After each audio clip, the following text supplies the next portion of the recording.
Good evening, everyone. I'm Chad Mira. And I'm Lauren Culber. Thanks for watching KX News. Over the last few days, you've heard us talk a lot about river levels along the Missouri as releases from Garrison Dam begin to threaten flood stage. The United States Geological Survey is a part of a team that helps manage river levels by collecting data. And in tonight's top story, KX News is putting North Dakota first to see why gauging these river levels is such an important task.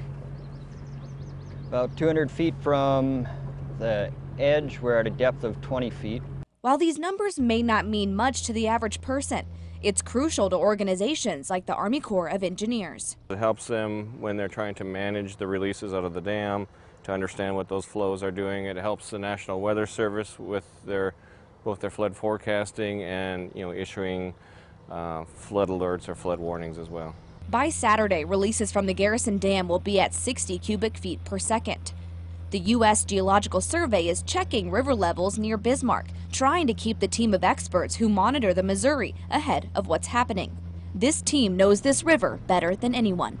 It's kind of difficult to say how high the stage will come because as the river comes up, the channel also changes, so there can be scour. For many residents in the Bismarck-Mandan area, the worry is tough to put away, and they wonder, will it actually flood?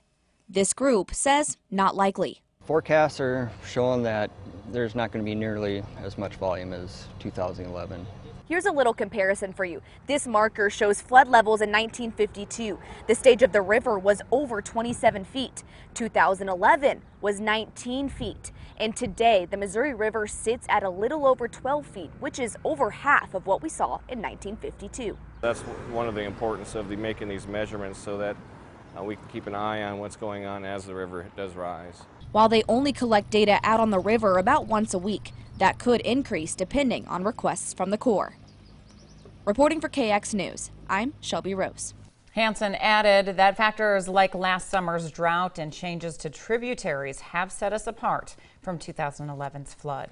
While the USGS says flooding isn't a major concern right now, some people who live along the river are already seeing the damage from high water. Fast currents and wakes from boats have eroded riverbanks all along the edges, tearing out grass and even overtaking some trees. We spoke to a man who lives in Southport, and he says the damage to his property grows every day.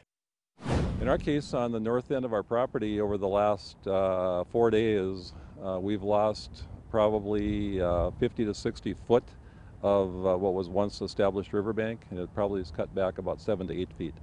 We tried to remediate that and replace that over the last 3 days, and we're trying to get it back to close to where it was before with rock. He said he's concerned with heavier river traffic this McQuaid's weekend and leading up to the 4th of July. He asks boaters to try to stay at least 100 feet away from the banks to minimize the damage. Residents of Lincoln no longer need to boil their